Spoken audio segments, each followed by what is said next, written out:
धुळे जिल्ह्याचे पालकमंत्री जयकुमार रावल यांच्या उपस्थितीत स्वातंत्र्य दिनाच्या कार्यक्रमादरम्यान शनिवारी एका कुटुंबानं सामूहिक आत्मदहनाचा प्रयत्न केल्यानं एकच खळबळ उडाली होती। वेळीच पोलिसांनी हस्तक्षेप करत मोठा अनर्थ टळला। त्यानंतर मंगलबाई रामदास पाटील, राजेंद्र रामदास पाटील, भाग्यश्री राजेंद्र पाटील आणि दिव्या राजेंद्र पाटील या चौघांना आंदोलनात्मक अटक करून धुळे शहर पोलीस ठाण्यात नेण्यात आलं। शेतीच्या व्यवहारातून आर्थिक फसवणूक, मानसिक छळ, धमक्या आणि सातत्यानं होणाऱ्या त्रासामुळे रामदास पाटील यांनी 7 जुलै 2026 रोजी आत्महत्या केल्याचा आरोप त्यांच्या पत्नी मंगलाबाई रामदास पाटील यांनी केला।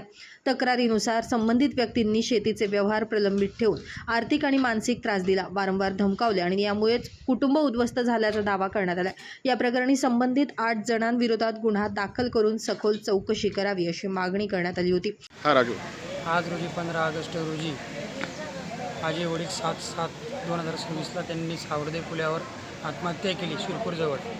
मी तक्रारी अर्ज नळडाणा पोलीस स्टेशनला दिलेला आहे, तरी माझी ही तक्रार नळडाणा पोलीस स्टेशनने अजून गुन्हे दाखल केलेले नाहीत। सदर आत्महत्येस प्रवृत्त केलेल्या लोकांनी सावकारी गुन्ह्यांनी ज्यांच्यावर नावावर आमच्या जमिनी आहेत ज्यांनी आमच्या घरी येऊन आमच्या बाया पोरांना आईला शिव्या दिल्या, विनयभंग करण्याचा प्रयत्न केला, त्या सर्वांची नावं मी तक्रारी अर्जामध्ये टाकली आहेत। जर याची 8 दिवसात दखल घेतली गेली नाही तर मी नळडाणा पोलीस स्टेशनला आत्महत्या पूर्ण परिवारासह करेल। कारण आज मी इथं कलेक्टर ऑफिसला, जिल्हाधिकारी ऑफिसला माननीय पालकमंत्र्यांना मी निवेदन द्यायला आलो होतो। मी जरूर आत्महत्येचा इशारा दिला होता, पण आम्ही शांततेने पालकमंत्र्यांना निवेदन देऊन त्यांच्याकडे आमची समस्या मांडून आमच्या निर्णयाला 8 दिवसात न्याय नाही मिळाला तर आम्ही नळडाणा पोलीस स्टेशनला पूर्ण परिवारासह आत्महत्या करू, आत्मदहन करू। मी पालकमंत्र्यांना भेटण्यासाठी आलो होतो, पण पोलीस दलाने आम्हाला काही भेटू दिलं नाही। तरीसुद्धा आम्ही पुढच्या या 8 दिवसाच्या आत जर आमचे गुन्हे दाखल केले गेले नाहीत तर आम्ही पूर्ण परिवारासह नळडाणा पोलीस स्टेशनला आत्महत्या करू व या आत्महत्यास प्रशासक जबाबदार राहील।